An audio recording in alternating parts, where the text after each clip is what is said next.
రైతు సమస్యలు మాట్లాడతాను.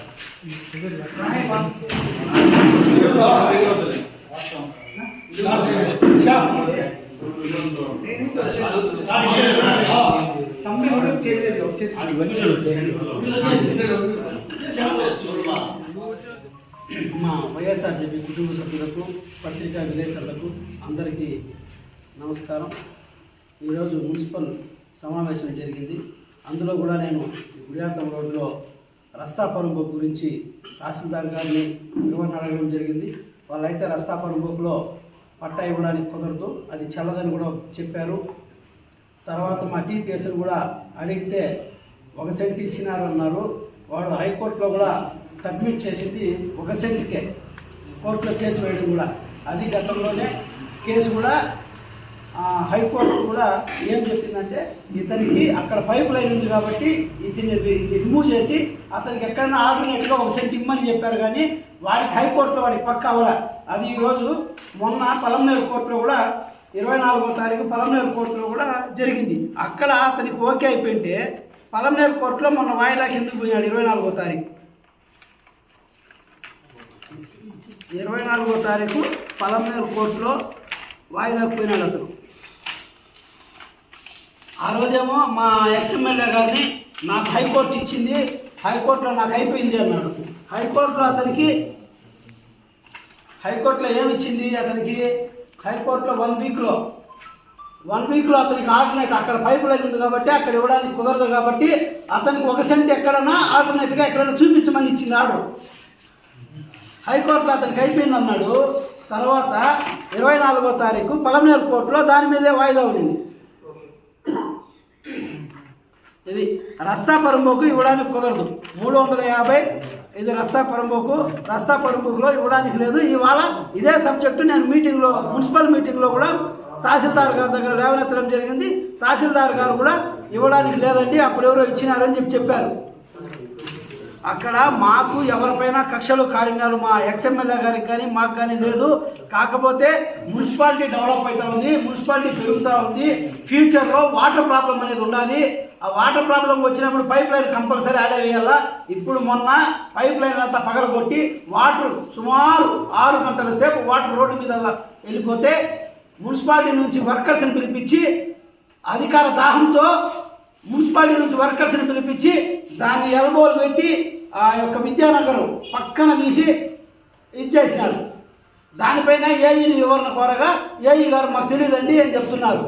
పక్క ఇప్పుడు తొమ్మి చూస్తే కూడా నేను గతంలో దీనికి ముందు పార్టీ కంటే దానికి ముందు కౌన్సిలర్గా నేనే ఉన్నా. అప్పుడు పైప్ లైన్ వేసినప్పుడు నాకు తెలుసు సెంట్రల్ పైప్లో వచ్చింది. ఆ బిల్డింగ్ కట్టినప్పుడు ఆ సెంటర్లోనే వచ్చింది. దాన్ని ఇప్పుడు మార్చినారు.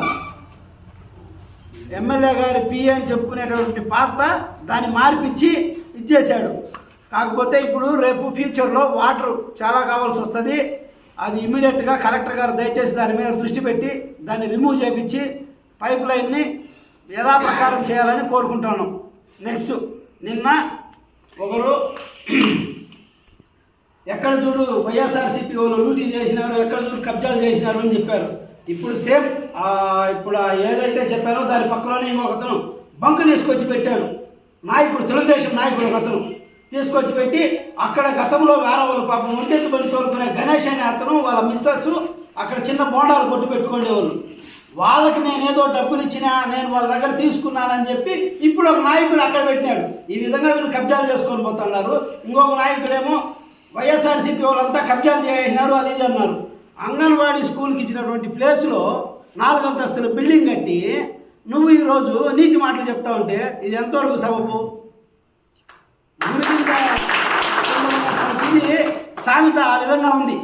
నువ్వు చేసిన తప్పులు నువ్విదని నువ్వు ఈరోజు 4 అంతస్తుల బిల్డింగ్ కట్టుకొని దాన్ని కోర్టులో పోయి స్టే తెచ్చుకొని మాట్లాడతావంటే ఇదంతా సభ్యత సంస్కారంగా ఉండదు. దయచేసి మాట్లాడే ముందు మంచి చెడ్డ ఏమి అనేది తెలుసుకొని మాట్లాడాలా. ఇది ఊరికే రెచ్చగొట్టుకొని ఊరికే అది ఇది మాట్లాడుకుంటా పోతే దానివల్ల ప్రయోజనం లేదు. అందరూ కలిసి ఇప్పుడు మా ప్రభుత్వంలో ఏమీ చేయలేదంట. ఇప్పుడు మా వాళ్ళు చెప్తారు మా ప్రభుత్వంలో ఏం చేసినాము ఏం చేయలేదని మా వాళ్ళు చెప్తారు. ఇప్పుడు మీ ప్రభుత్వం వచ్చి దాదాపు 2 సంవత్సరాలు కావస్తా ఉంది దగ్గర. మీరేం చేశారో చెప్పండి. ఏం చేయాలో మేము చేయలేదు కదా, మీరేం చేసినారు, మీరేం చేస్తారో అది చెప్పండి. అభివృద్ధి చేసే దాంట్లో పోవాలి కానీ ఊరికి అనవసరంగా ఛాలెంజ్లు చేసుకొని ఒకరి గురించి ఒకరు విమర్శించుకొని ఏది సభ్యతగా ఉండదు. దయచేసి గమనించి మీరు ఆ ఎంపీ మానుకుంటే చాలా మంచిది.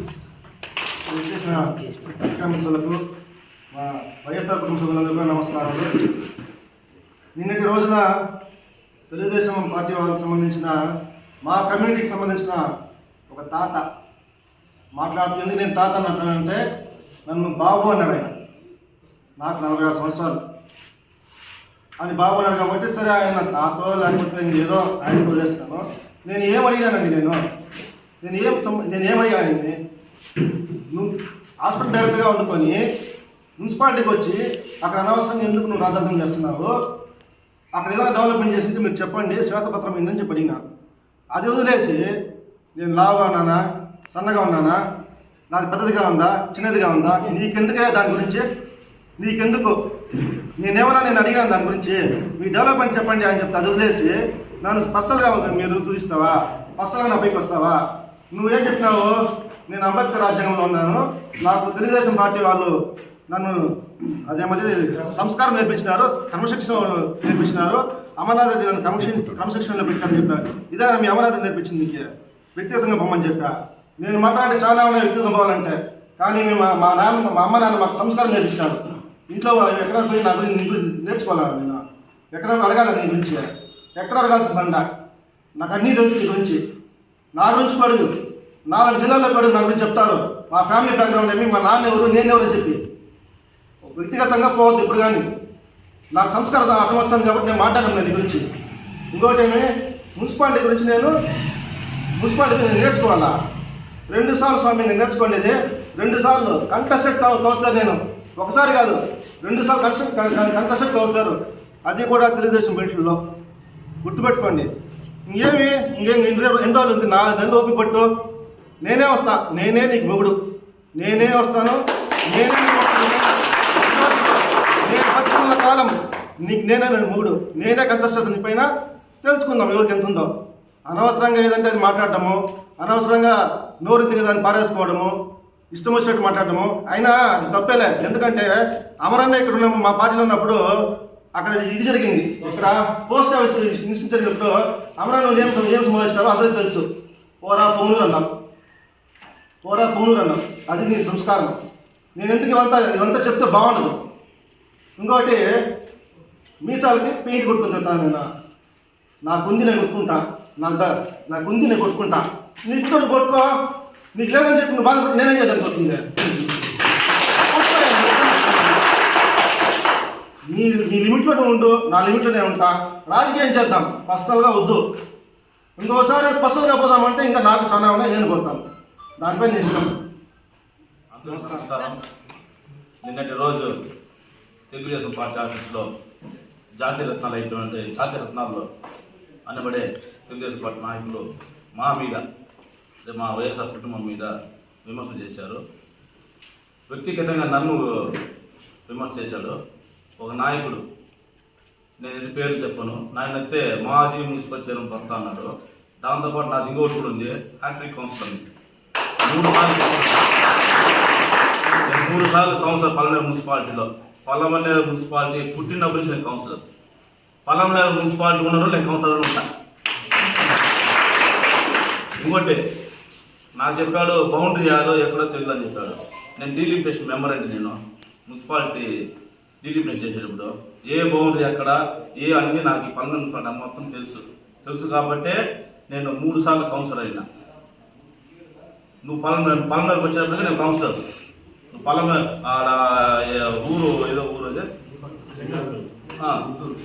ఆ ఊరు ఒడ్డు నుంచి వచ్చేటప్పటికే నేను కౌన్సిలర్ అయిపోయినా. పందేరు ఒడ్డు నుంచి వచ్చినప్పుడే నేను కౌన్సిలర్ అయినా. నాకు బౌండరీ కదా, నేను ఎట్లా కౌన్సిలర్ అయితాను? 2 సార్లు మెజార్టీతో మంచి మెజార్టీ భారీ మెజార్టీ గెలిచినాను నేను టౌన్లో కూడా. 3వ సారి ఇనామినేషన్ నేను బౌండ్ తెలుసుకున్న కౌన్సిలర్ అయిపోతామా? బౌండ్ తెలుసుకున్న మున్సిపల్ చైర్మన్ అయిపోతామా? బౌండ్ తెలుసుకున్న కార్పొరేషన్ చైర్మన్ అయిపోతానా? వ్యక్తిగతంగా మాట్లాడద్దు. అదేదో నీళ్ళు ఒకటి పెడతాను మాకు వరుసగా 10 ఏళ్ళు పెడతానే ఉన్నావు, 10 సంవత్సరాలు పెడతానే ఉన్నావు సర్జరీని. దాన్ని ఎడిటింగ్ చేసి దానికి ఏదో ఇదేంటి రా కడిగే వీడియో ఇస్తాను పెడుతురంట, నా వీడియో ఒకటి ఇస్తారు పెట్టండి. ఇంకోటి వ్యక్తిగతంగా పోవద్దండి దయచేసి. వ్యక్తిగత దూషణ మానండి. పార్టీ పరంగా అభివృద్ధి ఏం చేసినారు మీరు? మేము అడిగింది ఏమి, ఏ అభివృద్ధి జరిగింది, మీరేం అభివృద్ధి చేయాలి? మేము దాన్ని నేను ప్రశ్నిస్తే నన్ను పర్సనల్ టార్గెట్ చేస్తే మాకు సంస్కారం అనేది ఒక అడ్డం వస్తుంది. ఫ్యామిలీస్ ఉన్నాం మనమంతా, మీ పిల్లలైనా మా పిల్లలైనా అంతా ఫ్యామిలీగా ఉన్నాం. దయచేసి అవన్నీ మాట్లాడద్దండి, వ్యక్తిగతంగా పోవద్దండి. వ్యక్తిగత మాట మళ్ళీ మేము వ్యక్తిగతంగా మాట్లాడాలా?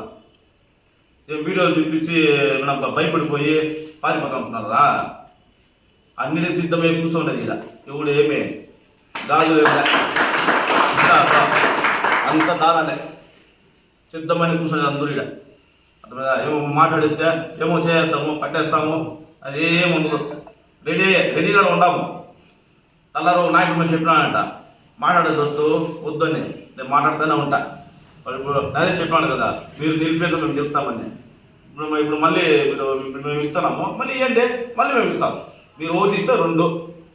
నేను వ్యక్తిగతంగా మాట్లాడడం ఎవరు ఎంత ఏమి జరిగింది ఇక్కడ కూడా మాట్లాడను. ఎందుకు అది ఆ టైంలో జరిగిపోయి ఉంటుంది. అవన్నీ చెప్పాల్సిన అవసరం లే. మాదనపల్లి రోడ్డు గురించి చెప్పినావు, నేను మద్యం అమ్ముతా గంజాయి అమ్ముతా కానిపోకుండా నేను ప్రమాణం చేస్తాను, నా బిడ్డ మీద ప్రమాణం చేస్తాను. నేను ఎక్కడన్నా కానీ ఎవరికైనా కానీ ఒక గంజాయి అయినా కానీ మద్యం అమ్మినా కానీ ఎక్కడ చెప్పు. అవన్నీ అమ్మే మంది ఎవరు ఓట్లు అయ్యారండి జనాలు. 3 సార్లు నన్ను గెలిపించారు. స్థిరంగా ఒకే పార్టీలో ఉంటా, స్థిరంగా ఒకే వార్డులోనే ఉంటాను. ఆడో వాడు ఈడో వాడు పోలా. నేను గంజాయి అమ్మే కూడా తిన్నాను. ఆ వీధిలో ఉండే వాళ్ళు గంజాయి అమ్ముతారు టెట్రా ప్యాకెట్ అమ్ముతామని చెప్తావు. మాదనపల్లిలో ఉండేవాడిని టెట్రా ప్యాకెట్ అమ్మే వాళ్ళు వాడిన ప్రజలు 300 సార్లు ఎలక్షన్ పోతావు కదా బిస్కెట్ ప్యాకెట్ ఇస్తాను, మీకు బిస్కెట్ ప్యాకెట్ ఇస్తాను. ఏమని నోరు ఉందని ఏముంటుంది మాట్లాడద్దంట. వ్యక్తిగతంగా మాట్లాడితే మేము వ్యక్తిగతంగా మాట్లాడాల్సి వస్తుంది. నీ పార్టీ ఏదో దాని చెప్పి నీ స్టాండ్ ఏమో ఆ స్టాండ్ మీద నిలబడు. నా స్టాండ్ మీద నిలబడతా. అంతేగాని వ్యక్తిగతంగా మాట్లాడేది మానుకోండి. అదే పని మళ్ళీ అక్రమ కేసులు పెట్టేది వార్డులో, మా వార్డులో రౌడీ షీటర్లు పెట్టేది, బెదిరించేది, రెడ్ బుక్ రాజ్యాన్ని నడిపించేది ఎన్నో నడుస్తుందన్నా. 2 నెలలు 3 నెలలు మళ్ళీ తర్వాత సేమ్ సీన్ రిపీట్ మళ్ళీ. దయచేసి ఇప్పుడైనా ఫుల్ స్టాప్ పెట్టి గవర్నమెంట్ ఉంది 2 సంవత్సరాలు అయిపోయింది, 3 సంవత్సరాలు ఉంది, మున్సిపాలిటీ వస్తుందని మీరే చెప్తున్నారు. దానికి ఏం చేయాలా? మీరు మాట్లాడే వల్ల నష్టపోయే ప్రజలు మనం ఏం న్యాయం చేయాలనేది ఆలోచన చేసి ఒక ఫిక్స్ చేసుకోండి. డబ్బులు తెచ్చేది పైనుంచి మీ గవర్నమెంట్ డబ్బులు తెచ్చి అభివృద్ధి చేసి చూడండి. వ్యక్తిగత విమర్శించడం మీకు వచ్చేది ఏం లేదు. ఎంటర్టైన్మెంట్ తప్పించే ఏమి రాదు. ఈరోజు మీడియా సమావేశాన్ని ఏర్పాటు చేసినటువంటి వైఎస్ఆర్సీపీ కుటుంబ సభ్యులకు, అదేవిధంగా ఈ సమావేశానికి విచ్చేసినటువంటి సోషల్ మీడియా సోదరులకు అందరికీ కూడా మనకి కూటమి ప్రభుత్వం అధికారంలోకి వచ్చిన తర్వాత ఈ రాష్ట్రంలో బాగా సీనియర్ ముఖ్యమంత్రి అభివృద్ధి చేస్తాననేటువంటి మాయమాటలతో అధికారంలోకి వచ్చాడు. నిజంగా అభివృద్ధి చేస్తాడేమో అని మేమందరూ కూడా ప్రజలందరూ కూడా ఆశతో ఎదురు చూశారు. ఈరోజు వాటినన్నింటినీ కూడా పక్కన పెట్టి ప్రతిపక్షాలపైన కేసులు పెట్టడం, ఈడ స్థానికంగా అయితే ప్రతిపక్షాలు మాట్లాడితే వాళ్ళపైన వ్యక్తిగతంగా మాట్లాడటం, దాడి చేయడం, కేసులు పెట్టడం. ఎందుకంటే ఈ కేసులు నేను కూడా రాజకీయంలో 25 ఏళ్ళుగా ఉన్నా, ఏ రోజు కేసులు జోలికి పోలా. మా పైన కూడా సంబంధం లేని కేసులు పెట్టారు. ఈ విధంగా వాళ్ళ రాజకీయ పర్వం మొదలైంది.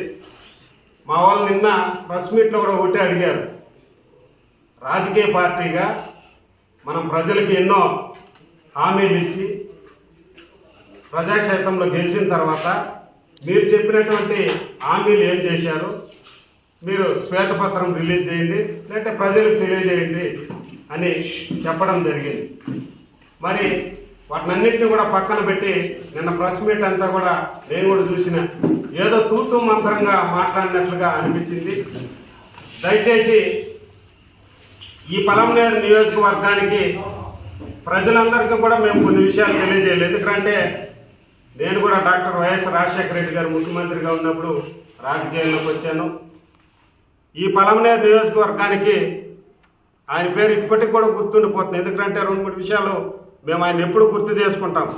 మనం మున్సిపల్ ఆఫీస్ కానీ, వైఎస్ఆర్ జలాశయం కానీ, అదేవిధంగా SCZ కానీ. ఈరోజు ఇండస్ట్రియల్ కారిడార్ ఉందంటే అది వైఎస్ఆర్ భిక్షే. తర్వాత ఈ పలమనేరు పట్టణాన్ని తర్వాత గుర్తించినటువంటి నాయకుడు జగన్మోహన్ రెడ్డి గారు. ఎమ్మెల్యే వెంకయ్య గౌడ్ గారు ఎమ్మెల్యే అయిన తర్వాత పలమనేరు నియోజకవర్గానికి ప్రధానమంత్రి సడక్ యోజన కింద సుమారు రోడ్లకి 17 కోట్లు తీసుకురావడం జరిగింది. అదేవిధంగా మార్కెట్ కమిటీలో నేను చైర్మన్గా ఉన్నప్పుడు 9 కోట్లకు ప్రపోజల్స్ ఇస్తే 5 కోట్ల పనులు కూడా చేయడం జరిగింది. అదేవిధంగా ఈ నియోజకవర్గానికి రాష్ట్రమంతా జరిగిన గ్రామ సచివాలయాలు కానీ, ఆర్బీకేలు కానీ, విలేజ్ హెల్త్ క్లినిక్లు కానీ, పాల కేంద్రాలు కానీ, వీటన్నింటినీ కూడా ప్రతి గ్రామ పంచాయతీలోన పక్కా బిల్డింగులు కట్టి ప్రజలకి అందుబాటులోకి ప్రజా సంక్షేమ కార్యక్రమాలు కానీ, అభివృద్ధి కార్యక్రమాలని ప్రజలకి దగ్గరగా తీసుకెళ్ళినటువంటి ప్రభుత్వం మా జగన్మోహన్ రెడ్డి గారి ప్రభుత్వం. అదేవిధంగా నాబార్డు కింద సుమారు 17 కోట్లతో అభివృద్ధి చేయడం జరిగింది. అదేవిధంగా మన కుంగునూరు నుంచి వయా 4 రోడ్లు, బైరెడ్డిపల్లి రోడ్డు చాలా ఇబ్బందిగా ఉంటే 30 కోట్లతో అది కూడా రోడ్లు వేయడం జరిగింది. అదేవిధంగా పలమనేరుకి ఈ నియోజకవర్గంలో పేద ప్రజలు బీసీ పాపులేషన్ ఎక్కువ ఉంది, తర్వాత ఎస్సీ పాపులేషన్ ఉంది, మైనారిటీ పాపులేషన్ ఎక్కువ ఉంది. ఇలాంటి ప్రదేశంలో ఏదైనా జబ్బు వస్తే, ఏదైనా పాము కాటు గురైతే, ఏదైనా కుక్క గరిస్తే కూడా ఇమ్మీడియట్లీ ఏదైనా యాక్సిడెంట్ అయితే కూడా మనకి పలమనేరు ఏరియా హాస్పిటల్కి వస్తే అక్కడ నేను జెడ్పీటీసీ ఎన్నోసార్లు జిల్లా పరిషత్లో కలెక్టర్ గారిని కూడా అడగడం జరిగింది. మాకు సరైనటువంటి డాక్టర్లు లేరు, సరైనటువంటి వైద్యం లేదు అని ఎన్నోసార్లు మాట్లాడినాం. కానీ జగన్మోహన్ రెడ్డి గారు ముఖ్యమంత్రి అయిన తర్వాత 16 కోట్ల రూపాయలతో పక్కా బిల్డింగ్ ఏర్పాటు చేసి ఈరోజు పలమనేరు నియోజకవర్గంలో ఉన్నటువంటి ప్రజలందరికీ కూడా వైద్యం అందించి, కరోనాలో మీరు అందరూ కూడా చూసింటారు చెంగారెడ్డి హాస్పిటల్ని ఏ విధంగా సేవ చేశాడు, కరోనా బాధితులకు ఏ విధంగా ఆదుకున్నారు, అక్కడ పనిచేసేటువంటి కార్మికులకి ఏ విధంగా సేవ చేశారు. వైఎస్ఆర్ కాంగ్రెస్ పార్టీ కుటుంబ సభ్యులందరూ కూడా కరోనా బారిన పడినటువంటి వాళ్ళందరి దగ్గర కూడా వెళ్ళి వాళ్ళకి ఆ రోజు ఆదుకున్నటువంటి ప్రభుత్వం ఏదైనా ఉంది అంటే అది వైఎస్ఆర్ కాంగ్రెస్ పార్టీ ప్రభుత్వం. హెల్త్కి పెద్దపీట వేసినటువంటి మహానాయకుడు మా జగన్మోహన్ రెడ్డి. అది ప్రపంచమంతా కూడా దీని గురించి ఎంత చెప్పుకున్నా తక్కువే. ఈరోజు నాడు నేడు కూడా హాస్పిటల్కి తీసుకొచ్చి బిల్డింగ్ డెవలప్మెంట్ చేయడము, అదేవిధంగా 104, 108 పెట్టి ప్రమాదవశాత్తు ఏదైనా యాక్సిడెంట్ జరిగితే వాడు ఇమీడియట్లీ హాస్పిటల్కి తీసుకురావడము, విలేజ్లో 104 ద్వారా వాళ్ళకి బీపీ, షుగర్ అన్ని టెస్టులు కూడా ఫ్రీగా చేసి వాళ్ళకి మెడిసిన్ ఇచ్చి ప్రతి కుటుంబం ఆర్థికంగా ఏ ఇబ్బంది పడకుండా వైద్యాన్ని అందించినటువంటి మహానాయకుడు మా నాయకుడు. మేము చెప్పుకోవడానికి చాలా గర్వంగా ఫీల్ అవుతాం. అదేవిధంగా పలమనేరు చిన్న రైతుకు సమస్య వస్తే కూడా మదనపల్లికి పోయి అక్కడ ఒక రోజంతా తిండికి లేక బస్సులు దొరక్క ఇబ్బంది పడేటువంటి రైతుల కోసము వెంకయ్య గౌడ్ గారు కానీ, రామచంద్రారెడ్డి గారు కానీ ఇద్దరు కూడా జగన్మోహన్ రెడ్డి గారితో మాట్లాడి పలమనేరుకి రెవెన్యూ డివిజన్ తీసుకొచ్చారు. ఈరోజు 10 నిమిషాల్లో మనము ఆర్డీఓ ఆఫీసుకు పోయేసి ఇంటికి వెళ్ళిపోవచ్చు రైతు. ఈ విధంగా ఈరోజు ఏదన్నా రెవెన్యూల సమస్యలు వచ్చినా, ఆర్ఓ అప్పీలుకి పోవాలన్నా దగ్గరలో కోర్టు ఉంది. అదేవిధంగా పక్కలో కోర్టు చాలా పాతపడినటువంటి భవనం, ఆ కోర్టు భవనం కూడా ఈరోజు మనమందరూ కూడా చూస్తూ మా ప్రభుత్వంలో ఏ విధంగా దాన్ని కట్టి దాన్ని పూర్తి చేశారనేటువంటి విషయం. ఈ విధంగా ప్రతి విషయం కూడా పక్కలోనే మనకి ఎంఆర్ఓ ఆఫీస్ ఉంది, తహసీల్దార్ ఆఫీసు భవనం కూడా ఏ విధంగా ఈరోజు అక్కడ కట్టి దాన్ని ఓపెనింగ్ చేశారు. ఇది అభివృద్ధి అంటారు ఇది మీరు కూడా ఈ విధంగా ఏదైనా తీసుకొచ్చి ఈ విధంగా ఏదైనా పక్కా బిల్డింగ్లు మన నియోజకవర్గానికి ఏర్పాటు చేసి దాని గురించి మాట్లాడితే ప్రజలు హర్షిస్తారు. కానీ ఏ బిల్డింగ్ తీసుకురాకుండా మనం ఏదంటే అది వ్యక్తిగతంగా మాట్లాడుకుంటా పోతే నిజంగా ప్రజలే చూసి నవ్వుకుంటారని కూడా మీకు తెలియజేస్తున్నాను. అదేవిధంగా గంటా ఊరు నుంచి చరణ్ డాబా వరకు మనం ఈ సోషల్ మీడియా కూడా గతంలో ఎన్నోసార్లు చూసాం. టూ వీలర్లు పోవాలంటే కూడా గుంతలు, యాక్సిడెంట్లు, ఈ విధంగా ప్రజలకు చాలా ఇబ్బందులు ఉంటే దానికి కూడా రోడ్లు వేయడం జరిగింది. అదేవిధంగా ఎద్దుల సంత హాస్పిటల్ కూడా కట్టడం జరిగింది. నియోజకవర్గ స్థాయిలో సుమారు 30,000 పైగా ఇళ్ల పట్టాలు ఇచ్చాం, ఇండ్లు ఇచ్చాం. ఈ ఇండ్ల గురించి ప్రత్యేకంగా చెప్పుకోవచ్చు. ఎందుకంటే పలమనేరుకి దీటుగా రాజశేఖర రెడ్డి గారు ముఖ్యమంత్రి ఉన్నప్పుడు గంటా ఊరు కానీ గడ్డూరు కాలనీ ఏర్పాటు చేయడం జరిగింది. అక్కడ భూములు కూడా సేకరించి పేద ప్రజలకు, ఇల్లు లేనటువంటి పేద ప్రజలకు ఇండ్లు కానీ ఇంటి పట్టాలు కానీ ఇవ్వడం జరిగింది. తరువాత మధ్యలో చంద్రబాబు నాయుడు ముఖ్యమంత్రి అయిన తర్వాత ఈ పలమనేరు నియోజకవర్గంలో ఎక్కడ కాలనీ కట్టినారు, ఎన్ని ఇండ్లు ఇచ్చినారు, ఎంతమంది నిరుపేదలకి మీరు ఇండ్లు కట్టించినారు అనేటువంటి విషయాన్ని మీరు తెలియజేయచ్చు. అదేవిధంగా జగన్మోహన్ రెడ్డి గారు ముఖ్యమంత్రి అయిన తర్వాత మీరు చూస్తూ ఉంటారు, ఈరోజు కురపల్లి దగ్గర ఎంత పెద్ద గ్రామాన్ని పలమనేరు దీటుగా ఇటువైపు ఒక పలమనేరు ఏర్పాటు చేయడం జరుగుతుంది. ఈ విధంగా జగన్మోహన్ రెడ్డి గారు వేల ఇండ్లు, వెంకయ్య గౌడ్ గారు సుమారు 30,000 పైగా మన పలమనేరుకి ఇండ్లు తీసుకొని వచ్చి ఈరోజు ఇల్లు లేనటువంటి నిరుపేదలకి ఇల్లు, పక్కా ఇల్లు, ఒక మనిషికి కావాల్సింది ఉండడానికి ఇల్లే, ఆ ఇల్లు కూడా ఇవ్వలేనటువంటి దౌర్భాగ్య స్థితిలో మీరున్నారు.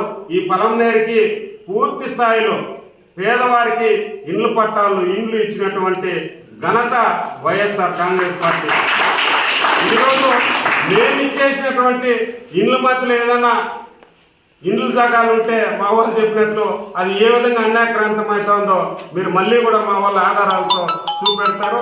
అదేవిధంగా వైఎస్ఆర్ కాలాపల్లి దగ్గర వాటర్ స్కీము జరుగుతుంది. అదేవిధంగా నాడు నేడు స్కూల్స్ నిజంగా పేద పిల్లలు చదువుకునేటువంటి బడులు జగన్మోహన్ రెడ్డి గారి ప్రభుత్వంలో ఏ విధంగా అంతర్స్థాయి జిల్లా స్థాయికి ఆయన తీసుకెళ్లారు. ఎందుకంటే చాలా బాగా అభివృద్ధి చేశారు.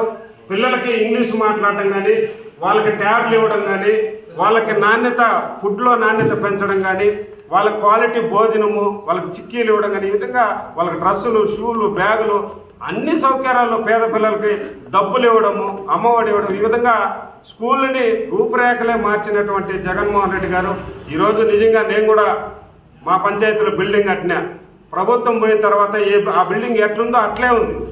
ప్రతి నాడు నేడు స్కూల్లో మేము ఏ విధంగా ఆపేసినామో ఈ రోజు కూడా అట్లా ఉన్నాయి.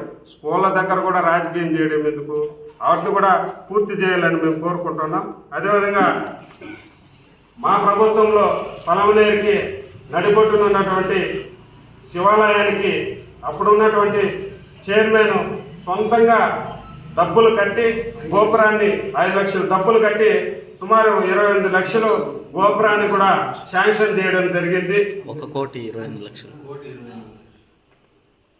అదేవిధంగా మనకి నడిబొడ్డునే మున్సిపల్ కాంప్లెక్స్ కూడా కట్టడం జరిగింది. ఎంతోమంది చిన్న చిన్న వ్యాపారస్తులకి తక్కువతో రూములు దొరికేటువంటి అవకాశం మున్సిపాలిటీ ద్వారా కల్పించడం జరిగింది.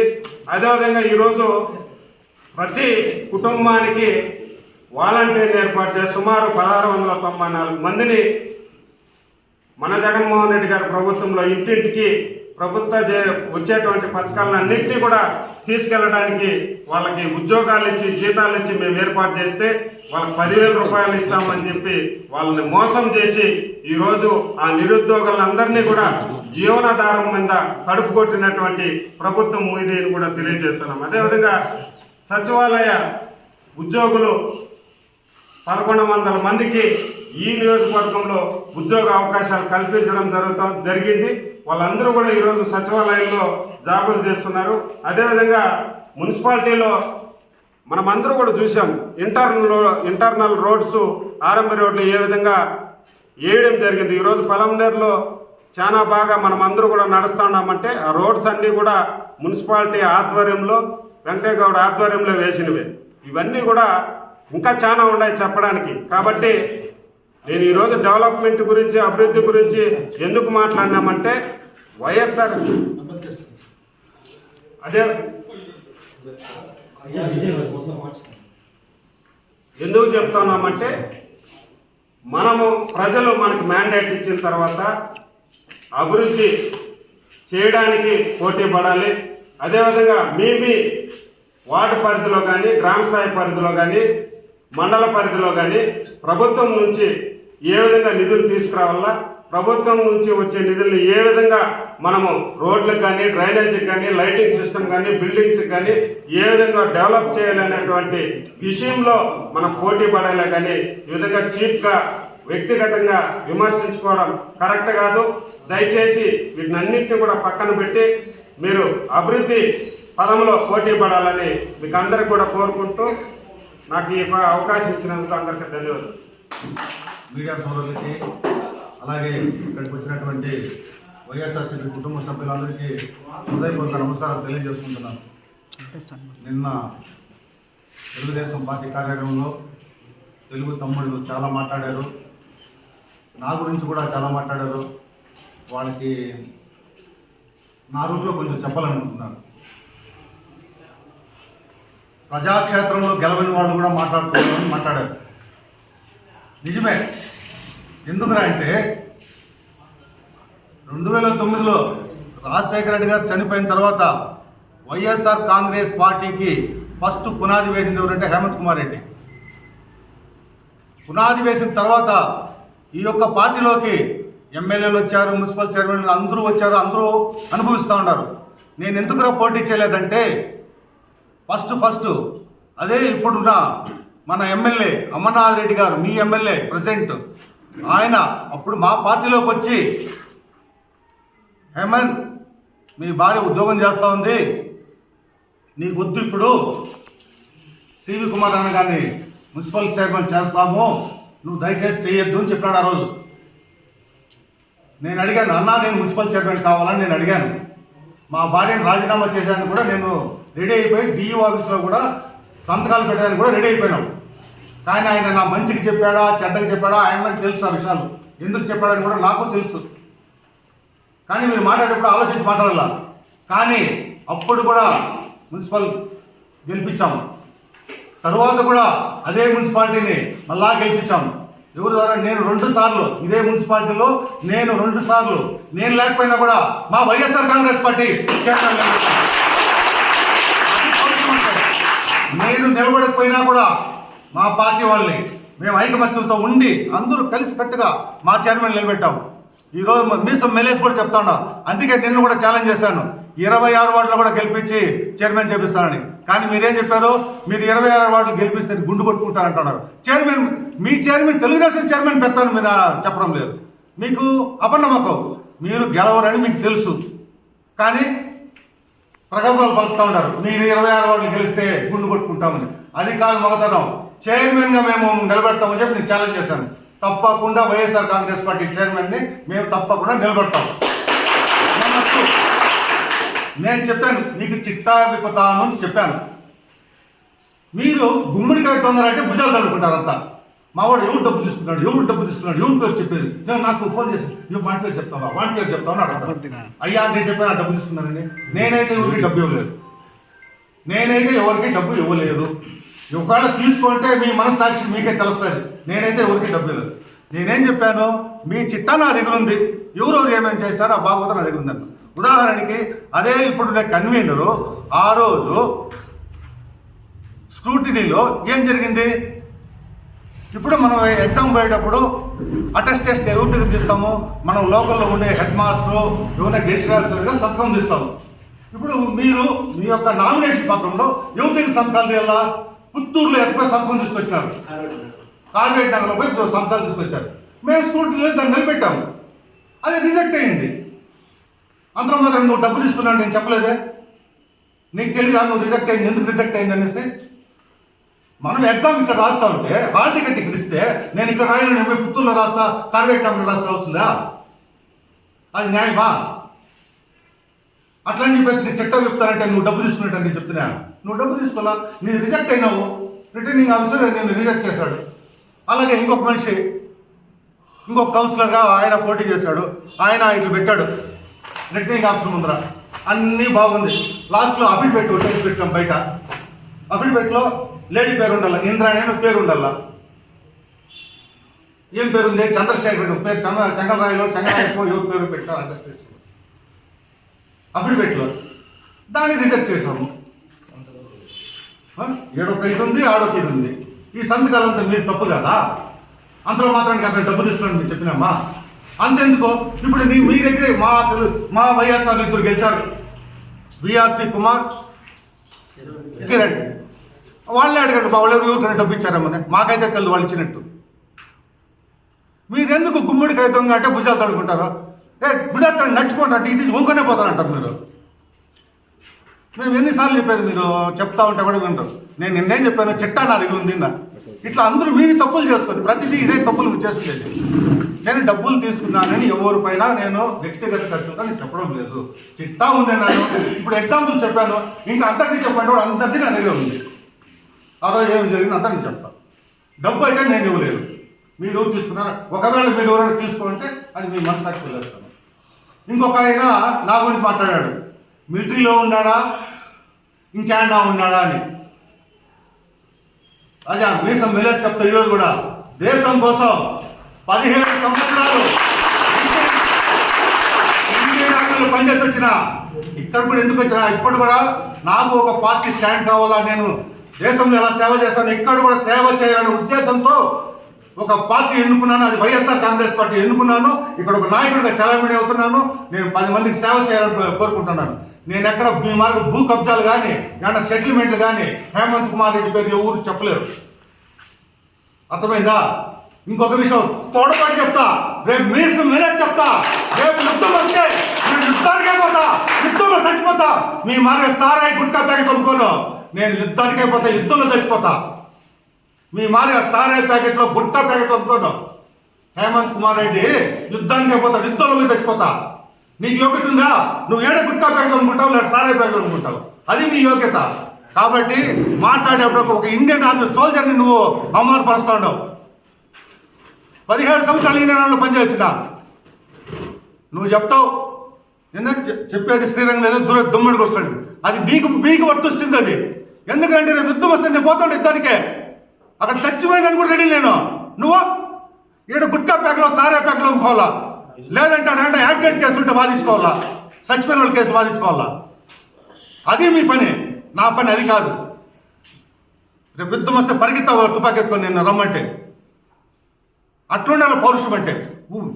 మాట్లాడితే మాజీ చైర్మన్ చెప్పినట్టు మాట్లాడితే వ్యక్తిగత దృష్టిలే మాట్లాడితే టార్గెట్ చేసి మాట్లాడతారు. వాడు వీడు మేము మాట్లాడినామా? ఇక్కడ ఎవరైనా ఒక్కడన్నా మాట్లాడా? మా పార్టీ వాళ్ళు ఎవరైనా ఒక్కడన్నా కాదు, నువ్వు వాడు అటు మాట్లాడినామా? మేము ఎవరు మాట్లాడితే మీరు సంబోధిస్తాము. ఫేక్ అకౌంట్లు పెట్టారు. ఏం మీకైనా ఫేక్ అకౌంట్లో మాట్లేదా? ఈవీఎంతో గెలిచి మీరు ఇంత రోషంగా ఉండరే. ఒకే నాయకుడు సింగిల్ జగన్మోహన్ రెడ్డి సింగిల్ నాయకుడు 30 మంది దేశంలో ఉండేవాళ్ళంతా పిలుచుకొచ్చే ప్రచారం చేయించుకుంటారు. సిగ్గులా మీకు? మాట్లాడేటప్పుడు ఆలోచించి మాట్లాడండి, వ్యక్తిగతంగా పోవద్దండి. ఒకడు కింద పడిపోతాడు అంటాడు, ఒకటి కాలు సంఘం ఉందంటాడు, ఇంకొక ఆయన వీడియోలు పెట్టి బ్లాక్మెయిల్ చేస్తారు, కాళ్ళు ఇచ్చేస్తారంట, ఇంకొక ఆయన బ్లాక్మెయిల్ చేస్తారు. ఏం మీరైనా బ్లాక్మెయిల్ మాకు తెలియదు? బ్లాక్మెయిల్ మా దగ్గర కూడా ఉంటాయి వీడియోలు. దయచేసి చెప్తాను మీకు అందరికీ, వ్యక్తిగతంగా పోవద్దండి, అభివృద్ధి పైన పోండి. మీరు ఇప్పుడు మేము చేసింది మా చైర్మన్ చెప్తాడు, లేదంటే మా ఎక్స్ మార్కెట్ కమిటీ ప్రధాన చెప్తాడు. ఈరోజు మా ఎమ్మెల్యే గారు, మాజీ ఎమ్మెల్యే గారు ఏమేమి అభివృద్ధి చేస్తామో ఆయన చెప్తాడు. ఇప్పుడు మీరు ఏం చేస్తారు చేయండి, మీకు అధికారం ఇచ్చినారు కదా. ఇప్పుడు కూటమి ప్రభుత్వం మీరు ఏం చెప్తే నరేంద్ర మోడీ శాంక్షన్ చేస్తాడు. ఏం ప్రత్యేక హోదా తీసుకోమే? ఆ యోగ్యత లేదా మీకు? ప్రత్యేక హోదా తీసుకొచ్చే యోగ్యత లేదా? ప్రత్యేక హోదాకు మీ దగ్గర ఎంపీలు లేరా? మాట్లాడాలంటే చాలా ఉంది. నేను ఇప్పుడు కూడా చెప్పండి, మీరునే సంబోధిస్తుండ. నువ్వు ఇది మాట్లాడద్దని దయచేసి మీరు అభివృద్ధి పైన మాట్లాడండి. నాకు ఈ అవకాశం ఇచ్చిన మా కుటుంబ సభ్యులందరూ అందరికీ నమస్కారం. ముఖ్యంగా మా పార్టీ కార్యకర్తలకి, నాయకులకి, కుటుంబ సభ్యులకి అందరికీ ప్రత్యేక ధన్యవాదములు. ఎందుకంటే పిలిచిన వెంటనే అందరూ వచ్చిన దానికి. రెండోది, ముఖ్యంగా ప్రెస్ వాళ్ళకి నా ఒక చిన్న మనవి, మీరెంతో సాయం చేస్తారు మా వైఎస్ఆర్ కాంగ్రెస్ పార్టీకి. మేము ఈ పత్రికా విలేకరులు మీకు ప్రెస్ వాళ్ళకి చెప్తారు ఏమంటే, దయచేసి మీరు ఓపికతో మీరందరూ మమ్మల్ని ఆశీర్వదించాలి. ఎందుకంటే ఆ పక్క ఆగేంత వరకు ఈ పక్క ఆగనివ్వం. ఆ పక్క ఆగితేనే ఈ పక్క ఆగుతుంది. అంతవరకు కౌంటర్ జరుగుతుంది. దయచేసి మీరు కూడా ఇదే తలకాయ నొప్పి అనుకుని రాకుండా ఉండకూడదు. వాళ్ళు ఆపినాక మీరు రావద్దండ, వాళ్ళు ఆపకపోతే మీరు రావాల. ఖచ్చితంగా అదొక ప్రత్యేక మనవి. ఒక నాయకుడు నిన్న మాట్లాడుతూ, మాజీ శాసనసభ్యుల గురించి ఒక మాట మాట్లాడుతూ ఏమన్నారంటే, కూటమి నాయకులు మొత్తం ఎత్తుకున్నాడు. నరేంద్ర మోడీ గారికి, పవన్ కళ్యాణ్ గారికి, నారా లోకేష్ గారికి, మళ్ళీ చంద్రబాబు నాయుడు గారికి. అంటే మీకు అంతమంది కలిస్తే మీది గెలుపు.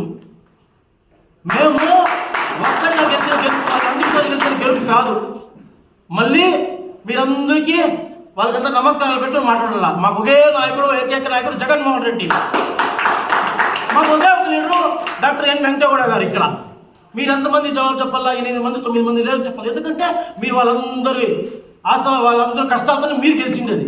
మీరు జనసేన లేకపోయినా, లేక బీజేపీ లేకపోయింటే మీరు 13 నెలల్లో 20,000 ఓట్ల మెజారిటీతో ఓడిపోయిన వాళ్ళు మీరు. అంతేకాదు ఇంకో నాయకుడు మాట్లాడుతూ కౌంటింగ్ జరుగుతుంటే, మా నాయకుడు, మా మాజీ శాసనసభ్యులు కౌంటింగ్ జరుగుతుంటే వెళ్ళిపోయినాడు. మేము పోయింది 17వ రౌండ్. అంటే ఎప్పుడు 18 రౌండ్ అంటే 17వ రౌండ్లో మా ఎమ్మెల్యే గారు పోయినారు బయటికి. అప్పుడు మన రూరల్ పంచాయతీలు జరుగుతుంది. అంటే లాస్ట్ స్టేజ్ అది. మీ శాసనసభ్యుడు అంతకుముందు జరిగిన ఎలక్షన్లో 8వ రౌండ్కే పరిగెత్తా. అది చెప్తుమే. ఎందుకంటే మాకు సంస్కారం ఉంది. మేము చెప్పము, మీరు చెప్తారు. మాజీ చైర్పర్సన్ భర్త గురించి మాట్లాడినారు. ఆయన ఏమడిగినాడు? మద్యంపల్లి రోడ్ అయింది అన్నాడు. ఇంకేమడిగినాడు? లాఠీలు అడిగినారు. మీరు ఏమి వివరణ? లాఠీలు అమ్ముతానారా లేదా? మీ వివరణ కావాల్సిన అది. మందు ఎన్ని గంటల నుంచి ఎన్ని గంటల టైమింగ్? అంటే దానికి ఒక టైమింగ్ ఉంటుంది కదా.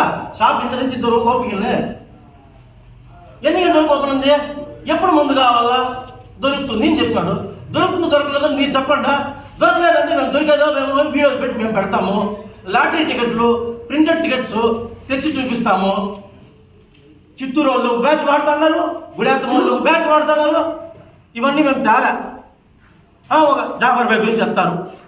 జాఫర్ బాయ్ గురించి చెప్పి ఏం చెప్తారు? హాస్పిటల్ పక్కన మీరు ఒక 30 మంది అన్నా వేసినారు అడిగినారు. మీరు కట్టిన హాస్పిటల్ పక్కన 2 రూములు అంటే హాస్పిటల్ నువ్వే చెప్తాను కదా. 70 లక్షలు పెట్టి హాస్పిటల్ కట్టారు కదా. వైఎస్ఆర్ నగర్లో ఒక 200-300 ఫ్లాట్లు రెడీ చేసే కదా ఆయన ఇచ్చిందే. ఏది వ్యక్తిగతంగా మాట్లాడకూడదు. మీరు వ్యక్తిగతంగా పోతారు. మదన్పల్లి రోడ్లో ఉండే వాళ్ళంతా మద్యం అమ్ముతారు అంటే దాంట్లో మంచోళ్ళు ఉన్నారు, ఎంప్లాయీస్ ఉన్నారు, రఘువీరెడ్డి కాలనీ వాసులు ఉన్నారు. వాళ్ళందరూ ఎవరో ఒకరు చేసిన తప్పు మీరు వారి వ్యక్తిగత మనోభావాలు దెబ్బతీస్తున్నారు. నేను ఎంతోమంది ఎక్స్ చైర్పర్సన్ వాళ్ళ ఇంటికి వెళ్ళి ఇదే మాట్లాడుతున్నారు. గొడవ కూడా జరిగింది. మీరు ఏం చేస్తారంటే వ్యక్తిగతంగా పోతున్నారు. పలంనేరు టౌన్లో గుండు కొట్టుకుంటా 5,000 పైచలకు మెజారిటీ అంట.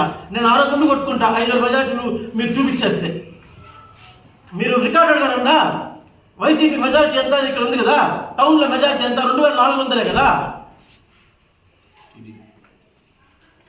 2,400 కదా మెజారిటీ. ఎన్ని పార్టీలు అది? మీరు ముగ్గురు కలిస్తే పవన్ కళ్యాణ్ ఫ్యాన్స్, ఇంకా బీజేపీ నరేంద్ర మోడీ ఫ్యాన్స్, వీళ్ళందరూ కలిస్తే మీకు వచ్చింది ఆ మెజారిటీ. లేకపోతే ఎక్కడి నుంచి వచ్చింది ఆ మెజారిటీ? మీకు రూముల గురించి చెప్తే మీకు లేదా రూమ్లో? ఆవిడ కౌన్సిలర్ తీసుకోలేదు రూమ్లో. ఆ మిస్బాక్ బిల్డింగ్ పక్కన మీరే కదా రూములు తీసుకోండి. మీరు తీసుకున్నారా తీసుకోలేదా? వివరణ ఇవ్వండి. మా వాళ్ళ రూముల గురించి అంటే రూములు వాళ్ళు ప్రొసీజర్ ఏముందో ఆ ప్రొసీజర్ ప్రకారం చేసినారు.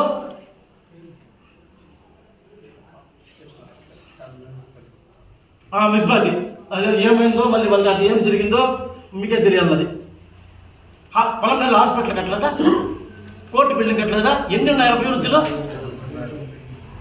కాబట్టి మీరు వ్యక్తిగతంగా పోతే ఇంకా మేము కూడా వ్యక్తిగతంగా రావాల్సి ఉంటుంది. దయచేసి వ్యక్తిగత ఆరోపణలు ఆపేసి మీరేం డెవలప్ చేస్తారు, త్వరలో ఏం చేయబోతారు అవి చెప్పండి.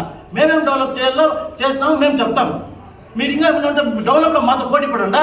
మేము పొలంలో చేసిన డెవలప్మెంట్ మేము చెప్తాము, మీరు దాని మీద ఎక్కువ చేయండి, సంతోషిస్తాం. అంతేగాని వ్యక్తిగత దృశ్యాలకు వస్తే ఇంకా మేము వ్యక్తిగతంగా పోవాల్సింది. దయచేసి తప్పుపడుతున్న ధన్యవాదాలు. అలాగే ప్రింట్ మీడియా వాళ్ళకి అందరికీ నమస్కారం చెప్తున్నాను. అలాగే మా వైఎస్ఆర్ కాంగ్రెస్ పార్టీ కుటుంబానికి నాయకులకి అందరికీ మనస్ఫూర్తిగా నమస్కరిస్తున్నాను. నిన్న దినము గంటావర్లో ఒక బిల్డింగ్ కట్టినాను, కబ్జా చేసుకున్నాను రోడ్లు అనేసి మా పిల్లోడు శ్రీధరు మా పిల్లోడు చెప్పినాడు. సరే ఏదో ఆయనకు తెలుసో తెలీదు అనేసి నేను కూడా సరే అనేసి వచ్చాను. ఇక ముందు కూడా ఇక్కడ ఎన్హెచ్ గుడియాత్తం పుంగూరు మదనపల్లి ట్రంక్ రోడ్లో హైవేలో బిల్డింగ్ కట్టుకున్నాయని కూడా నేను ఏదో అవినీతిగా గంటావర్లో బిల్డింగ్ కట్టుకున్నారని చెప్తున్నారు. సరే సమయం రాని మాట్లాడదామని నేను కూడా ఉంటున్నాను. మా అమ్మకి వాడిన డూప్లికేట్ పట్టా చూపించాను, నేను ఒరిజినల్ పట్టా చూపిస్తాను. మా అమ్మగారికి ఈ పట్టా ఇస్తే మా అమ్మగారు ఈ పట్టా నాకు ఇచ్చినారు. నాకు నువ్వు పెట్టుకోలేనా, నువ్వు ట్రాన్స్ఫర్ చేసి నువ్వు పెట్టుకోలేసి అబ్బుల్లో ఇచ్చినారు. అబ్బు నుంచి ఆ జాగా నేను పెట్టుకొని ఉంటే సరే అనేసి ఇది చాలా రోజులు అయింది కదా, చాలామంది పక్కన అందరూ రిజిస్టర్ చేసుకుంటా ఉంటే ఎంఆర్ఓ గారికి అప్పుడు ఎంఆర్ఓ గారు మీరు రిజిస్టర్ చేసుకోగలుగుతారనేసి ఈ సర్టిఫికేట్ ఎంఆర్ఓ గారు ఇచ్చినారు. దాని తర్వాత ఈసీ తీసినాను, ఎవరి పేరులో ఉండాలి అనేసి. హమ్రు నిసా మా అమ్మ పేరులో ఈసీలో ఉండాలి. దాని తర్వాత వచ్చి నేను రిజిస్టర్ చేస్తున్నాను, రిజిస్టర్ డాక్యుమెంట్ ఇది డాక్యుమెంట్స్ ఉండాలి. మళ్ళీ వచ్చి ఒక అన్న తమ్ముడు వాడిని ఆ కోర్టుకి పోయినాడు, ఈ స్థలం మాకు రోడ్ అది అనేసి. అప్పుడు కోర్టు ఆర్డర్ ఇచ్చింది, ఈ స్థలం మీదే అనేసి ఇచ్చినారు. ఆ కోర్టు డాక్యుమెంట్స్ కూడా మీకు ఇస్తున్నాను. నేను అక్రమంగా కట్టేసిన చెప్పా చేయకుండా అన్నారు. 1,40,000 రూపాయలు 4 ఫ్లోర్లకి ప్లాన్ అప్రూవ్ చేసినాను. 1,40,000 మున్సిపాలిటీలో ప్లాన్ అప్రూవ్ చేసినాను. ఇది చూడండి, 4 అంతస్తులు. దానికి మున్సిపాలిటీ ట్యాక్స్ కూడా ఈ పొద్దు కూడా 52,000 కట్టాను. సంవత్సరానికి 1,05,000 రూపాయలు నేను మున్సిపాలిటీకి ఆ బిల్డింగ్కి ట్యాక్స్ కడుతున్నాను. హాస్పిటల్ మీరే చెప్పారు, గంటావర్లో ఒక గంటకారం మన్ను కూడా వేయలేదని మీ నోటీస్ మీరే ఒప్పుకున్నారు. హాస్పిటల్ కట్టినారని పోనీ అదినా ఒక సంతోషం. దాని ముందర ఏదో జాగా కబ్జా చేసుకోనని చెప్పినారు. ఆ జాగా ఎవరిది, దానికి సంబంధించి ఒరిజినల్ పట్టా మీరు వచ్చి ఎన్క్వైరీ చేసుకోండి. మీరు ఎంఆర్ఓ గారి ద్వారా ఆ పట్టా ఎవరిది, ఆ జాగా ఎవరిది అనేసి దానికి సంబంధించి డాక్యుమెంట్. ఈ విధంగా మొత్తము మనము నీతి నిజాతిగా మొత్తం అది మనం పెట్టి అధికారికంగా మా అమ్మగారికి అధికారికంగా అబ్బుడు ప్రభుత్వం టీడీపీ ప్రభుత్వంలోనే మా అమ్మగారు కూడా ఇచ్చిన పట్టా, ఆ పట్టా పెట్టుకుని ఈరోజు మేము చేసుకుంటా ఉంటే అవినీతిగా కట్టేస్తా ఉన్నాడు, అవినీతిగా అది కూడా కట్టి నేను ఇల్లు కట్టలే. ఆ ఉండే అక్కా చెల్లెలు చాలా మంది 4 రోడ్లకు పోతా ఉన్నారు గార్మెంట్స్ పనికి. ఈడు ఏదైనా పెట్టి ఒక 200 మంది 300 మందికి ఏదో బతుకుతారు చూపిస్తామన్న ఉద్దేశంతోనే అది కూడా కట్టింది. చాలా మంది చెప్తారు అంత పెద్ద ఇల్లు అక్కడ కట్టేస్తాను ఎందుకు అనేసి. ఆ ఎవరిన ఆడబిడ్డలకు బతుకుతారు చూపించాలని కట్టినా ఆ ఉద్దేశం అది. ఇంకోటి మా అన్న సుబ్రహ్మణ్యం అన్న నిన్న నా గురించి మానూరు గురించి మాట్లాడినారు. మానూరు కమిటీ గురించి. మానూరు కమిటీ వచ్చి 2002లో మన డాక్టర్ తిప్పస్వామి సారు ఆయన హయాంలో మనకు శాంక్షన్ అయ్యింది మానూరు కమిటీ. అది 7 లక్షల రూపాయలు అప్పుడు మున్సిపాలిటీ వచ్చి పంచాయతీగా ఉండింది. 7 లక్షల రూపాయలు మనకు శాంక్షన్ అయితే దాన్ని 10% కాంట్రిబ్యూషన్ కట్టాలంటే మనం అగరబత్తి కానీ అందరూ అప్పుడు ఉన్నత సొమ్మిది కాదు సామాన్యులు రుద్దేవాళ్ళు తలా కొంచెం డబ్బులు వేసుకొని 70,000 రూపాయలు దాని కాంట్రిబ్యూషన్ కట్టి మనము ఆ 7 లక్షల రూపాయలు స్కీమ్ తెచ్చుకొని దాన్ని బోర్ వేయాలా మొత్తం ట్యాంక్ కట్టుకోవాలంటే అప్పుడు మనకు అగరబత్తి కాలనీలో నీళ్ళు లేదు అగరబత్తి కాలనీలో. వీళ్ళు బావి కాడే పోతా ఉంటే అసహ్యంగా దూషించినాడు ఆయనే. ఈ తురుకు నా కొడుకులు కాలనీ కట్టుకుని వచ్చేసిన తర్వాత వీళ్ళు మాకు నీళ్ళు ఇబ్బందులు టైర్లు తొక్కేస్తున్నాడు, పొలాలు తొక్కేస్తున్నాడు ఈయనే చెప్పినాడు ఈ మాదిరి అనేసి. సరే అని హాస్పిటల్ ఇదే కరెంట్ ఆఫీస్ కొత్తగా కడితే కరెంట్ ఆఫీస్లో పోతా ఉంటే నీళ్ళు తెచ్చుకునేదానికి. అప్పుడు మా తిప్పస్వామి సారు ఆడ బోర్ వేసుకోండి మీరు కట్టుకోండి అంటే నైట్ వచ్చి బోర్ పెట్టింది రాయి పైన పెట్టింది రాయి కూడా ఎత్తి పారేసినాడు అప్పుడు ఆయన. ఆ అగరబత్తి కాలనీ కట్టి బోర్ కట్టినప్పుడు బోర్ వేసి ఆ నీళ్ళు తాగినప్పటి నుంచి ఆ పక్కలో సేద్యం ఉండాలి, బావిలో నీళ్లు ఎండిపోతున్న ఉద్దేశంతో ఇప్పటి నుంచి కాదు, గత 20 ఏళ్ళుగా ఆయన మానిల్ కంపెనీ బోర్ మూసేలా ఉండే జనాలు నీళ్ళు లేకుండా చేయాలనే ఉద్దేశం వాడింది. ఇప్పుడు వాళ్ళ చెల్లెలు గారు కూడా ఆడ ఇల్లు కట్టుకున్నారు. 3,000 రూపాయలు డిపాజిట్ 15 ఏళ్ళ తర్వాత కట్టినాడు, 3-4 ఏళ్ళ తర్వాత కట్టినాడు 3,000 రూపాయలు డిపాజిట్. ఆడ ఇచ్చింది అగరబత్తి కాలనీకి. పక్కలో 4 వీధులు కొత్తగా ఏర్పడితే ఆడ మొత్తం బండ నెల బోర్లు వేసుకోలేని పరిస్థితి. ఆడ మనం నీళ్ళు ఇవ్వాలనే ఉద్దేశంతో మనము 4 వీధులకి తలా ఇంటికి 6,000 వేసుకుని మొత్తము ఆడ ఉండేది 80 కలెక్షన్లు ఉన్నాయి. అగరబత్తి కాలనీ ఉండే 40 కలెక్షన్లు ఎవరు దీపం కలెక్షన్ కింద 200 కట్టి కలెక్షన్ తీసుకున్నారు. ఇంకా 40 కలెక్షన్లకి 6,000 ఇంటూ 2,40,000 రూపాయలు. 3-4 లైన్లు పైప్ లైన్ వేయాలంటే మా చైర్మన్ ఉన్నారు, ఇంజనీర్, మీ దాంట్లో కూడా ఇంజనీర్ ఉన్నారు, మీరే ఎస్టిమేట్ వేయండి ఏడ అవినీతి పాల్పడాలని. ఇంటికి 20 రూపాయలు అప్పుడు కలెక్షన్ చేయండి, ఇప్పుడు వచ్చి 150 రూపాయలు. నేను కూడా కడతా ఉన్నా. అందరూ 10 దూతలు నీళ్ళు పట్టిన తర్వాత మా అమ్మపై 10 దూతలు నీళ్ళు పడతాం. అట్లా ఆయన చేసినాం మనము. 1 రూపాయి ఏడ మోసం చేయాలా తినాలనే ఉద్దేశం మనకి లేదు. నా గురించే వీళ్ళు నేను మాట్లాడినారు వాళ్ళకన్నా మన ఎమ్మెల్యే గారు అమరన్నకే తెలుసు. యాదంటే ఆ ఇంటికి వచ్చి ఆయనే రాయి కొట్టి పూజ చేసింది కడగాలి పంది వేసేప్పుడు. ఇంకో ఆయన చెప్తాడు మా వాళ్ళు జాగా ఆక్రమించుకున్నాడు అని. అది ఎంత జాగా? 1,000 రూపాయలు 2,000 రూపాయలు అడుగు జాగా. 15కి 87 జాగా ఆక్రమించుకుంటే ఎవరినో వదిలేస్తారా? మీరే చెప్పండి. ఉంటే ఇప్పుడుగా చెప్తాను కదా, ఉంటే పౌరు కొట్టి తీసేయండి. అట్లా ఊరలు చూస్తాను నాకు వద్దు. మళ్ళా మన్ను తోలుకున్నాడు అన్నాడు. మన్ను అట్లా దురదృష్టం నాకేం పట్టలేదు మన్ను తోలుకునే దానికి. ఎట్లా పాపం మా సుబ్రహ్మణ్యం ఇంకొక మాట నిజం చెప్పినాడు. మా వాడు 30,000 ఖర్చు పెట్టింది ఏమి ఇష్టమే 30 లక్షల్లో అనే 30 లక్షలు ఖర్చు పెట్టినాడు మా వాడు, నిజమే అన్నాడు. పోనీ అది నా ఒప్పుకుని కొంచెం చాలా సంతోషం. మా అన్న ఆడ మంద లేదు నా సుబ్రహ్మణ్యం, ఈ మాదిరి రాళ్ళు గుట్లు నిన్నా చూడన్నా నువ్వే, ఈ మాదిరి రాళ్ళు గుట్లు నేను డబ్బులు తింటానా లేదా అనేసి అమరన్నకు కూడా తెలుసు. ఎందుకంటే ఆయన మా పార్టీలో ఉన్నప్పుడు గెలిచినప్పుడు భూషణ్ రెడ్డి అని రోడ్లు వేసేదానికి వస్తే కాంట్రాక్టర్ ఆయన బిల్ పడేదానికి లేట్ అవుతుందంటే మా వాడు ఉన్నాడు జాఫర్ 20 లక్షలు ఇస్తానంటే అప్పుడు భూషణ్ రెడ్డికి 20 లక్షలు అప్పించిన ఉన్నాను నేను. నీ మాదిరి నీ నాయాలు చెప్పుకుంటానా మీ ఊర్లోనే నవ్వుతాను. నీ నాయకులు నీ గురించి నువ్వు చెప్పుకుంటా చూడన్నా. ఈ మాదిరి రాళ్ళు ఉంటే ఈ మాదిరి రాళ్ళు అంతా క్లీన్ చేసి నెలకు ఒకసారి ట్రాక్టర్ 3 నెలలకు ఒకసారి ట్రాక్టర్ పెట్టి ఈ మాదిరి రోడ్లు వేస్తూ ఉంటే ఇట్లా ఉండే అడవి నాదే.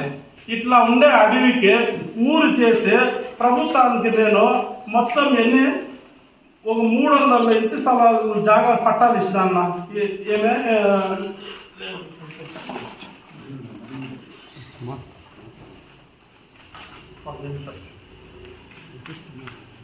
ఇదిగోన్నా పోయిన ఏడో జాగాలు అడ్జస్ట్ చేశానంట నేను. లేవట్ నేనేం కాదు, మీరు పోయి ఎంఆర్ హాస్పిటల్ చూడండి, ఇదే లేవట్ ఉంటుంది. ఈ లేవట్లో నేను ఆ అడవికి ఊరు చేసిన తర్వాత ఎందుకంటే ఆడ కాలాలతో ఉన్నారు. ఆడ గోపిల్ కోటలో ఉండేవాళ్ళు, గతంలో మన గంటావూరులో ఉండేవాళ్ళు, కాలనీలో ఉండేవాళ్ళకి ఇల్లు లేకుండా చాలా మంది బాధపడతా ఉంటానా. ఇంత స్థలాలు ముందు ఉండేవాళ్ళు అమ్ముకొని తినేస్తాడన్నా. ఈ గుట్టకి ఏదో చేద్దామంటే ఇది లెవెల్ చేసి ఇన్ని ప్లాట్లు నేను రెడీ చేసి దాదాపు 350 ప్లాట్లు నేను రెడీ చేసి ప్రభుత్వానికి మనం అది ఉండేవాళ్ళకి గిఫ్ట్ ఇచ్చినాను. దీనికి 1,18 లక్షలు ఖర్చు. ఏడైనా మీరు కలెక్టర్ ఆఫీస్లో కానీ సచివాలయాల్లో కానీ ఏడైనా చిన్నలో ₹1 ఖర్చు వచ్చేదండి. మీరు అనుకోవచ్చు జాఫర్ ఎక్కడ నిన్న 30 లక్షలు చెప్పినాడు, ఈరోజు ₹1 కోటి అంటాడు పిచ్చి అనేసి మీరు అనుకుంటారు. నేను మొత్తం ఆధారాలతో సహా ఇస్తాను. ఆన్లైన్లో ఎవరికి ఇంటి జాగాలు ఆన్లైన్లో అప్లై చేసి నైనా నేను 20 ఏళ్ళుగా గంటావూరులో కాంగ్రెస్ ప్రభుత్వం ఇప్పుడు నుంచి ఎన్ని ఇళ్ళు ఇచ్చినారు మొత్తం 20 ఏళ్ళ చరిత్ర ఇది ఉండాలి నైనా. కానీ ఎన్ని ఇళ్ళు ఉన్నాయి పేర్లతో సహా ఇస్తాను. మీరు ఎత్తుని ఎంక్వైరీ చేయండి. జాఫర్ బంధువులు కానీ జాఫర్ అనుకున్నాడంటే కానీ మీరు ఏం చెప్తా దాన్ని కట్టి నేను సిద్ధం. ఈ పొద్దు నిన్న మీటింగ్ ప్రెస్ మీట్ పెట్టేసిపోయినావు, బాగా మాట్లాడిన ఫోన్ అనేసి ఉంటే అప్పుడే నిన్న పోయి జాగాలు పోల్చిస్తా ఉన్నాం.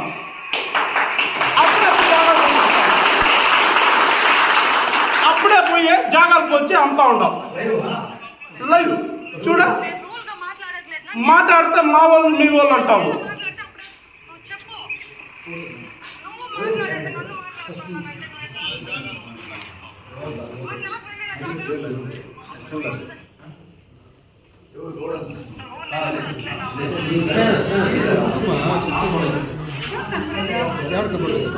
చూడన్నా బుర్కా వాళ్ళు కనబడితే చాలు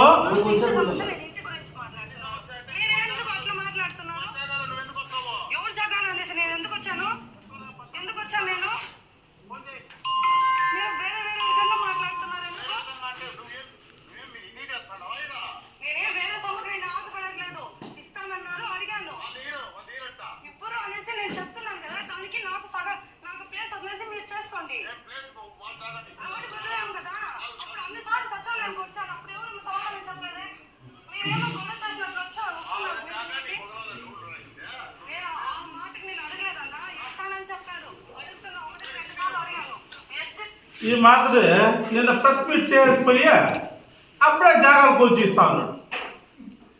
ఆ అమ్మ అన్న పలన్నరులో ఒక తల్లి బిడ్డి మాత్రం మనం ఉండం అన్న బాగున్నా నమస్కారం నా సలాం అలైకుం పోయి చాలా మంది హిందూ సోదరులు మేమంతా ఒక తల్లి బిడ్డలు ఒక తల్లి పుట్టకపోతే కూడా ఒక తల్లి బిడ్డ మాత్రం మనం అందరూ ఉండం. నిన్నేమంటాను మా వాళ్ళు జాగా కబ్జా చేసుకోండాం. గంటావరంలో ఒక ముస్లిం మహిళ కడగలేసా జగన్ నా పట్టా ఇచ్చింటే ఆ పట్టా చెల్లదు అంట. ఒక ప్రభుత్వం ఇచ్చిన పట్టా ఒక ప్రభుత్వం చెల్లదు అనేసి నువ్వు చెప్పి ఆ అమ్మ బుర్కా వేసుకుని ఆయనకి నువ్వు టార్గెట్ చేసి ఎట్లంటే అసహ్యంగా మాట్లాడుతూ ఉన్నావు నువ్వు. నిన్న ప్రెస్ మీట్ పెట్టేసిపోయి నువ్వు జాగా కొలిచి అమ్మావా లేదా ఆ కాణిపాకం గుళ్ళో పోయి నేను కూడా వస్తా సత్యం చేస్తా వద్దులైనా నేను చూడ ఇంకొక మాట చెప్పినాను. 1 కోటి రూపాయలు ఖర్చు పెట్టేదని జాఫర్ నాకు ఇచ్చారు 30 లక్షలు ఖర్చు పెట్టినాడు అనేసి మా సుబ్రహ్మణ్యం ఒప్పుకున్నాడు. నైనా నాకు 2 పిల్లలు వికలాంగులు ఉంటారు. వాళ్ళ పుణ్యం రావాలా ఏదో ఆ ఏరియాలో పుట్టి పెరిగినాం కాబట్టి ఆ ఏరియాలో ఒక తల్లి బిడ్డ మాదిరి ఉన్నాను కాబట్టి నలుగురితో నా బిడ్డ పుణ్యం కోసం ఇది పెట్టాను. నా బిడ్డ పుణ్యం కోసం ఇది పెట్టాను ఖర్చు.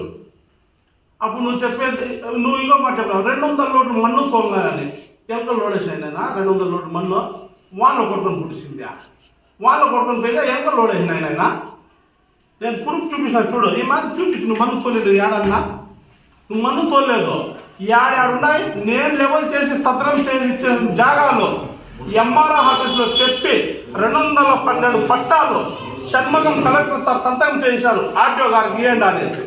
ఈ పట్టాలు మీరు రెవెన్యూ డిపార్ట్మెంట్లో ఎంఆర్ఓ ఆఫీస్లో దాపెట్టి మీరు ఈ జాగాలు మీరు అమ్ముకుంటా ఉన్నారా లేదా మీరు నేను రుజువు చేస్తాను మీరు రుజువు చేయండి అమ్ముకోలేదు. ఎప్పుడైనా వయసులో చిన్నోడు నీ మాదిరే పెద్దల సొత్తు కూసో నేను తినుకోని లేదు. నేను కష్టపడతా ఉన్నా ఎదుటి కష్టం నాకు కూడా తెలుసు. ఒక అక్కా చెల్లెల కష్టం ఏమనేది వాటిని ఏం రానేది. కరోనాలో యారు పుట్టిన నా కొడుకులు రా కాలనీలో మీరు ఇట్లా వచ్చా దాన్ని దాము మూయండి రా అంటే నువ్వు మీ నాయన ఆడ కూర్చొని రాళ్ళు కట్టండి రా ఆడ మా ఊర్లో నుంచి దూరిపోకూడదు కాలనీలో ఉన్న నా కొడుకు మీరు అన్నారా లేదా చెప్పండి. కాలనీ వరకు అడగండి మీరు పోయి యారు పుట్టిన నా కొడుకు ఉన్నారు. ఇప్పుడు 2-3 నెలలు ఏదో ఎలక్షన్లు వస్తామని అనేసి ఇప్పుడు కాలనీ గుర్తొచ్చింది ఆయన గంగం గుడి కాడ వచ్చి కూర్చునేది ఇంకొక తావులో కాలనీలో పోయేది. నువ్వు ఎందుకు తిరుగుతా ఉండవు నువ్వు ఎందుకు వస్తూ ఉండవు అయినా అదే అమరన్న దగ్గర నువ్వు నిన్న అమ్మన్నానైనా మా పార్టీలో మేము పిలుచుకొని వచ్చి ఫస్ట్ అమరన్న చేయి పట్టుకుని పిలుచుకొని వచ్చి నేను రాబా నైనా సరే తప్పైంది నా రేయని కోసం క్షమించల్లా. మా పార్టీలో అమరన్న వస్తానే బొచ్చాల పైన కూర్చొని పెట్టుకుని వచ్చి గెలిపిస్తాం మనం అందరూ పార్టీ వైఎస్ఆర్ కాంగ్రెస్ పార్టీ అందరూ చేరి గెలిపించినాం బొచ్చాల పైన మోసినాం.